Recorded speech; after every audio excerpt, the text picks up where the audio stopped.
মাননীয় নবনিযুক্ত প্রতিমন্ত্রী মহোদয়গণ, আপনাদের পদের শপথ ও গোপন শপথপত্রে স্বাক্ষর করার জন্য পিছনে টেবিল আছে, সেখানে মেহরবানি করে বসে স্বাক্ষর করে নির্ধারিত আসন গ্রহণ করার জন্য বিনীত অনুরোধ জানাচ্ছি।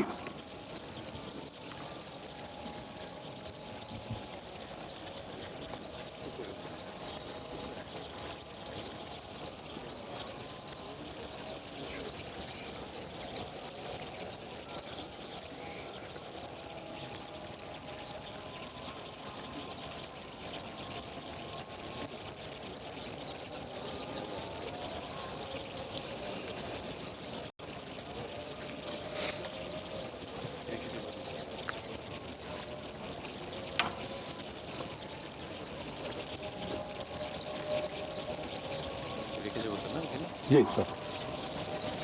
Congratulations.